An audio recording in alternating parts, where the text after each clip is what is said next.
Hi everyone, this is Scott Dudley from Funnel Fellow Radio, and today my special guest is the founder of digital marketing agencies DWT Digital and also Fix That Funnel, Koen DeWitt. How you going, Koen? Yeah, not too bad. Hi Scott. How is it going at your end? A little bit cold, middle of winter, but we're getting there. It's not quite as warm as where you are over in Phuket, that's for sure. Yeah, no. I can imagine that. Yeah.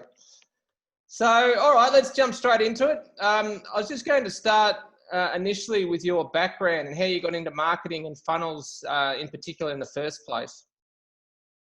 Yeah, that's a little bit of a longer journey. That started about 18 years ago. Well, I have a marketing background, so that's basically what I did at uni. But then I started my own brick and mortar stores about 18 years ago. And that was like early 2004, something like that, about 16 years ago. And I did all the marketing myself and all the web stuff too, because at that time there wasn't really that much around to delegate. And because it was my background, what I studied, I more or less started doing stuff myself. So I started with setting up my own websites and then doing my own marketing. In the beginning, that was a lot of offline stuff with ads in publications, brochures, leaflets, going to fairs and whatnot. And then gradually started into Google Ads. So that's actually where I started when it was still called AdWords all these years back. Yep. And then from there, more or less, I kept on growing and I kept on doing my thing. Then I also dabbled into Facebook ads. That really initially wasn't a big success for me because it was quite early days at that time, and the targeting and such that wasn't really set up as it is now. But yeah, that's how it started. I learned everything more or less by doing it myself for my own businesses. And then when things started to turn a little bit into the wrong direction within the tourism industry, because I was in the tourism industry. Okay. I decided to step out. There were a lot of issues with the currency devaluation, and then some other economic downturns, that it wasn't really the same anymore as it was before. So I stepped out about 3.5-4 years ago, gradually, because I had 3 different businesses. And yeah, and then I said, okay, what can I do? And then I said, okay, why am I not going to everything that I've learned over the past few years? If I can do this for myself and be successful, I can do that for other people also. And so that's why I gradually started to put myself out there in the big world of digital marketers and offering my services to others. And then from there, like started like more like with making some websites for friends, and then getting more and more referrals. And then from websites, it went to more broader into digital marketing, Google Ads, Facebook, and so on. So that's a little bit where we're coming from. Okay, so as far as the funnel agencies go, when did you sort of start those? What year would that be roughly? It's about 3 years ago. I got through the web work. I started seeing that I'm making all these beautiful websites, and people weren't really doing much with it. So I started saying to some of my clients, like, why don't we try to run some campaigns, like get you some traction. So that's how that part started. And then people start coming to me like, hey, can you do this for me as well? But then, or they were running ads already, weren't really very successful. And I said, like, can you have a look and see what's wrong? And then I started seeing all sorts of issues with really very badly designed pages, like very bad user experience, user design, things not working, links all over the place, and that I actually, a lot of the time I had to turn around and say, like, look, I mean, and if this is where you're going to send your paid traffic to, you're just going to keep on leaking money. So we're going to have to solve that first, because now you're just throwing it out of the window, because it's leaking left, right, and center. So then it became actually more and more like trying to clean up. And this is something that I still see today, that so many people, they, okay, let's go and start some advertising campaign and run some ads. But then they're like the pages where they send their traffic to, then you go like, but like, you know, I mean, I'm quite sure that Google and Facebook loves people like that, because yeah, you know, there's like, actually no, they don't like it, because these people, they don't get any results, so they don't really stick around that much. But it's such a shame, and this is where it all gets a bad name. So, it doesn't work, and it's like, you know, like I'm only spending money and nothing's coming back. But it's not the ads, it's everything, the whole framework behind. And a lot of people still don't realize that it's not only just a good ad, it's like, it's your funnel, it's your nurturing sequences, that your follow up with everything, your retargeting also. So this is where then I started to get actually, I started seeing that too much, that I said, okay, I'm gonna have to split this. And that's why I started this second project, Fix That Funnel, which is much more geared towards like, okay, we're gonna have to do some optimization first on what you have. Or if it really, like, maybe we have to start from scratch again and just build this up, because the platform that you're using, like people running on Squarespace or Wix, like, just forget about it. There's nothing that you can do on these things. WordPress is a little bit easier if the coding of the theme that they're using is not too bad, because obviously load speed is extremely important for if you're driving paid traffic. So that's basically where it started with, from web design to advertising, and seeing that there's some real issues there, cycling towards funnels, and now it's like this whole the whole suite, so to speak. So DWT digital, that's more for customers that are looking for a new funnel, and Fix That Funnel is more to optimize existing funnels. Would that be right?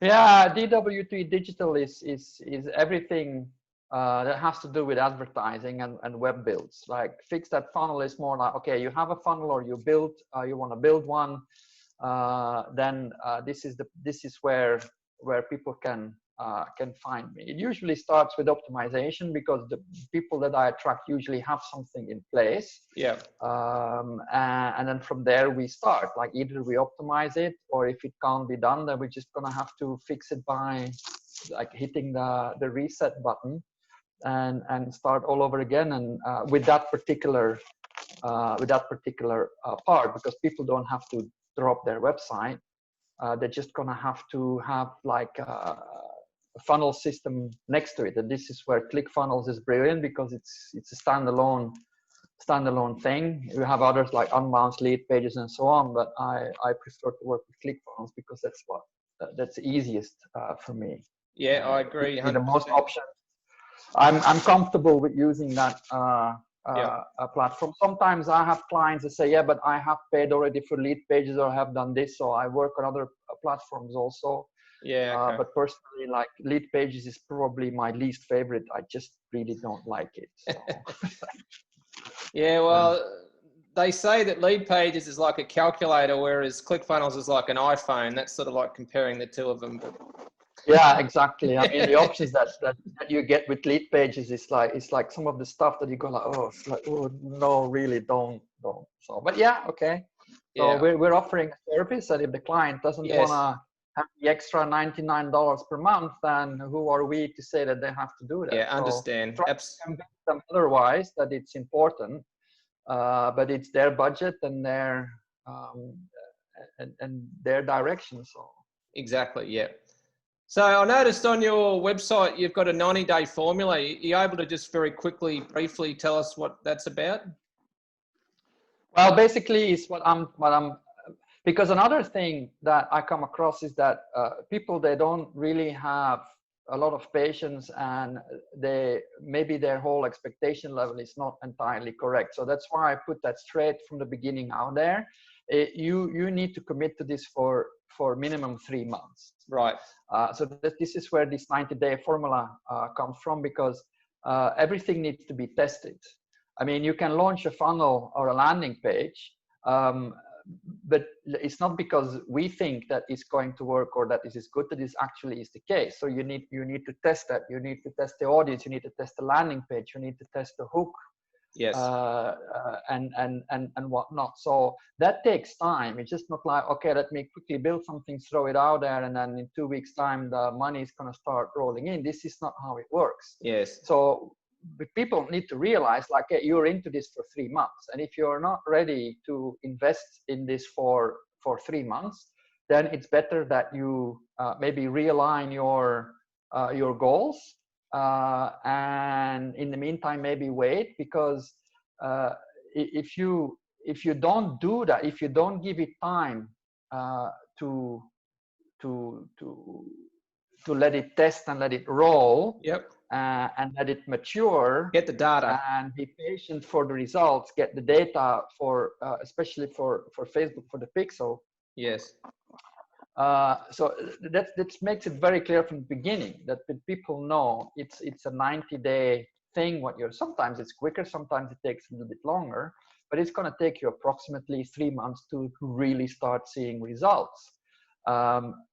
If people have like really very good custom audiences, like if they have an email list already, if they have a big pool of existing customers, then these things can be sped up a little bit, because we can target really very strong audiences and create lookalike audiences of what they have already. Yeah. But they have to start from scratch, or they haven't really done a lot, or you might be surprised that some people never even heard about what a Facebook pixel, what is that? Do I need it? Yeah. So that run ads and they don't have their targeting or their pixel installed. So yep, that's where the 90 days comes from. It's makes like sense. more or less testing everything, funnels, and then the advertising behind it, to try to find that sweet spot where results really start to kick in. Yep. So including yourself, how many team members do you have? At the minute, it's still fairly small. I have 3-4 people. I'm not doing any SEO or Google ads myself anymore, because it's just, you can't just know and do everything, because these platforms, they change really very quick. So for that, I'm working with one of my friends, and I have a designer that helps me with custom design, with like some logos, some other stuff that I need doing. And I also have, I still have to put this guy on the website. I have a full stack coder also that's doing HTML, CSS, and JavaScript for me. So that's basically. And Rico is a guy who is very good at CRM and Zoho systems. So if people are looking to put more structure, process behind, he's helping me out at that part. Okay, so we've already sort of covered this. You do offer traffic and optimization as well, obviously. So it's not just funnels, it's also traffic and optimization. Yes, correct. I try to, because I think is, I mean, this is where the idea came from. I was doing Facebook ads only in the beginning, and then I saw like, this is not going to work, because I really want to get results for people. But if the thing that's driving it behind is rickety, then you might as well like help them to fix that also. And then I think it's very important to have the whole have an overview, like what they say, like the 30,000-foot view, that you're like high above and you actually see all the elements they have to work together. And if they don't, then it's not really going to be as efficient as it should be. And I'm spending other people's money, so I feel personally responsible for that. That I'm just not just gonna like take people's money and do the work if I know it's not going to be optimal. I just don't want to do it, and I'm more than happy to help them to make it optimal. Because I think that's what they deserve. Of course, yeah. All right, so tell us about one of your most successful marketing campaigns and why you believe it performed so well. That was pre-COVID.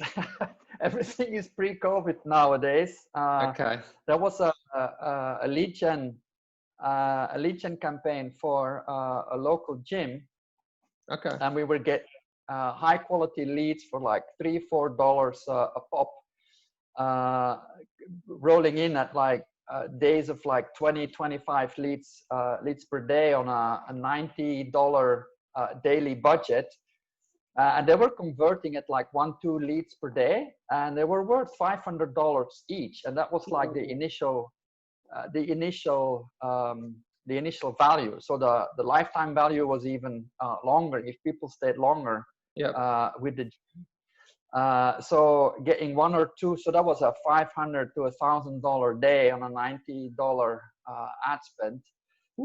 So those were happy, and it's in a very competitive niche also, like fitness, wellness, kind of stuff. So that was going really very well for quite a while, and then obviously then everything, all gyms had to close down in the States, so everything more or less stopped. Then and they're still not recovering. It's a big so sad, but what can we do? All of those gyms, they've been completely decimated. A lot of them won't be able to even reopen, I'd say. That's it. That's it, and that was the vast majority of my clientele. So I had to quickly pivot. And reinvent myself a little bit. I was doing a little bit of e-commerce before also, and it's a different beast than lead gen. But at the end of the day, advertising is advertising. So people still react to the same triggers. So it's just then like putting it in a different jacket. So I was very quickly back on my feet, so to speak, after that. But like tried a little bit with helping them, like going online. But for a gym, it's really very difficult to get traction to do stuff online for them. Some were successful, but not too many. So they need that personal, that personal coach, that personal trainer to be next to them, and doing it over Zoom or a video conference is not really the same. Exactly. All right. So other than ClickFunnels, what are your favorite online tools and platforms that you use to run your business? I'm using Thrive Teams for WordPress. So that's really very good because it's very focused on conversion optimization. I'm building sites with Elementor also, but if I know that people are going to run paid advertising and they're gonna need funnels, then I tell them, look, we're going to use Thrive Teams because that's much easier to build funnels out of that. For email campaigns, it's ActiveCampaign. I think that's a really very good platform because you can do a lot of stuff with that. And then you have all the things like the Zapier integration. Then I have some reporting tools also to make my reports for my clients. Funalytics, which you also know.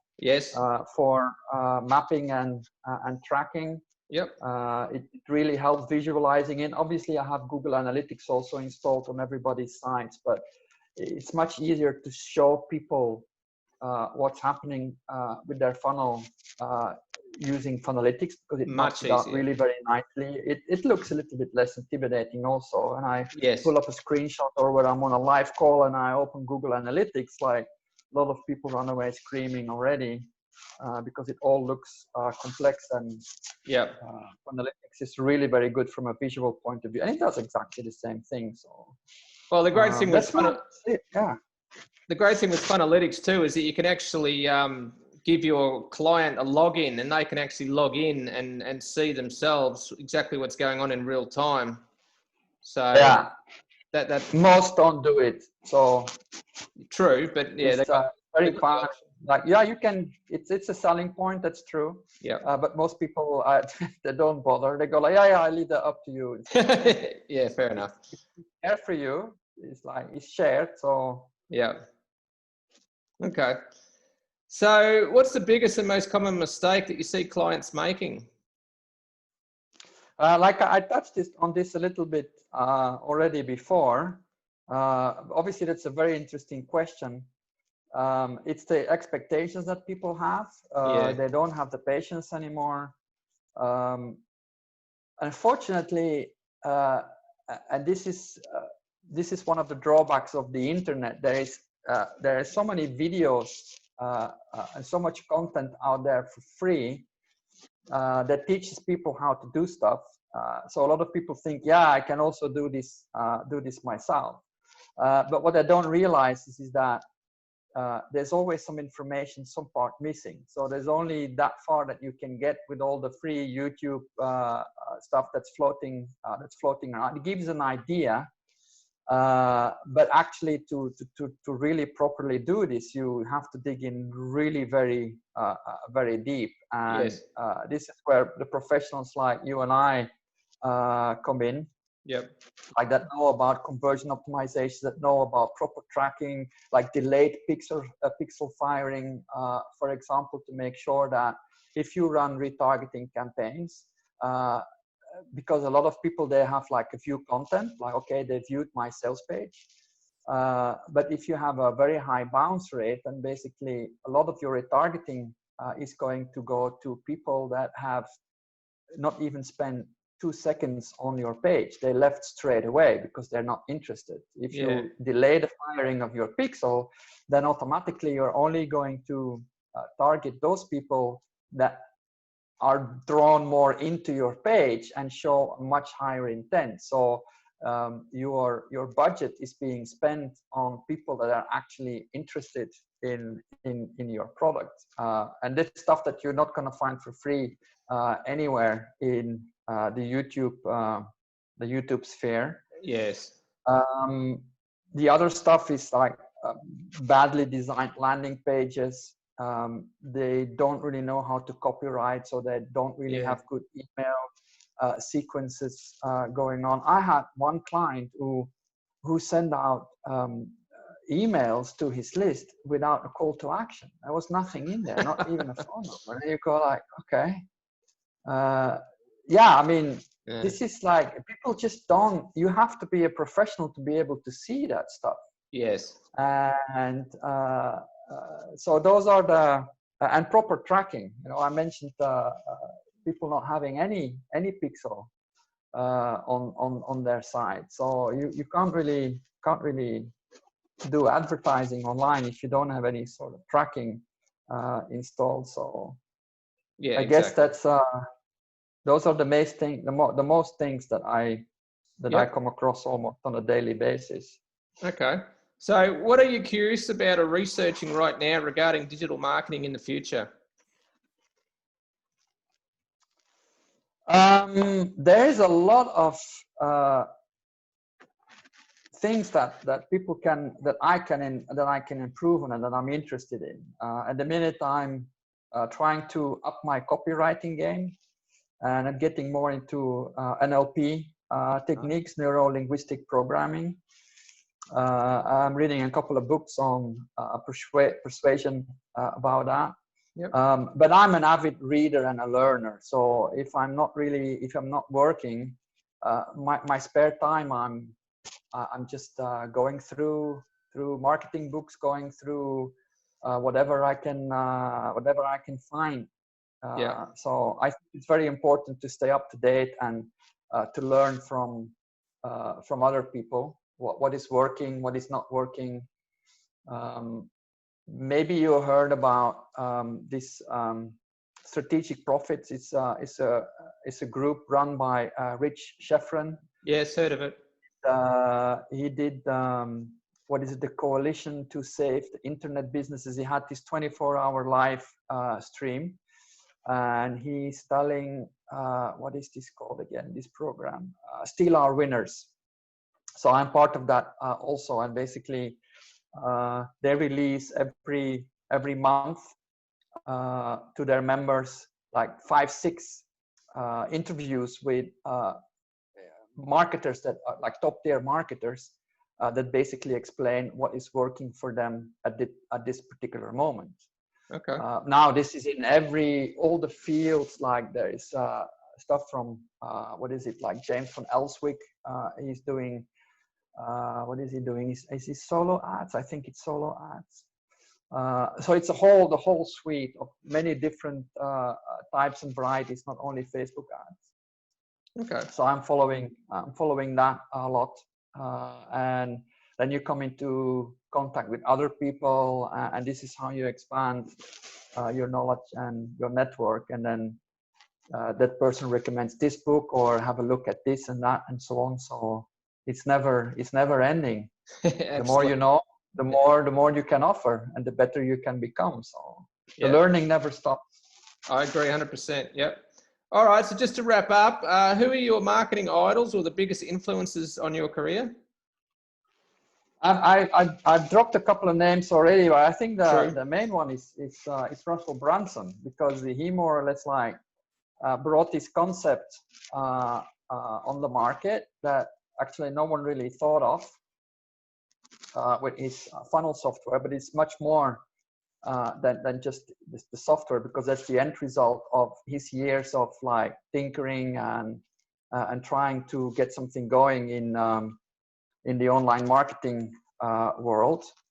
A lot of direct response marketers, like the old school, like the Eugene Schwartzes, the Gary Halberts, for example, because basically what they were doing like in the 50s and the 60s and the 70s, and nothing really changed. Like people's behavior are still the same. So you need to study these guys,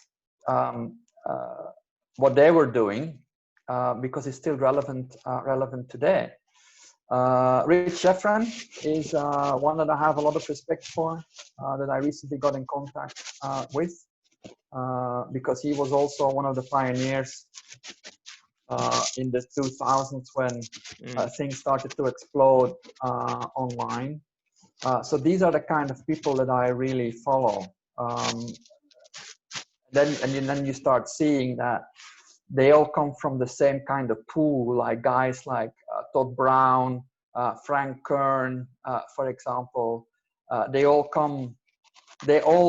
grown, but they've all come from like the same area, more or less, like the Eugene Schwartz and Gary Halbert, John Capel, for example. All these guys that were doing direct response marketing well before a lot of us were born. Yeah. That's where all they got their ideas from. Yes, absolutely. All right, cool. So just to finish off, where can people go to find out more about your services and your products? Yeah, they can go to dwtdigital.com, which is the main site for anything digital advertising and websites. And if they then want to go a little bit more into detail of the actual funnel, that's fix-that-funnel.com, which is specifically just on sales funnels, lead gen funnels, optimization of funnels. So that's where I'm putting that out there. Excellent. All right. So thanks very much for joining us today, Koen. I really appreciate your time. Some great insights that you've shared with us today. And yeah, I'll catch up with you soon. No worries. Thanks for having me. Okay. Take care. Bye.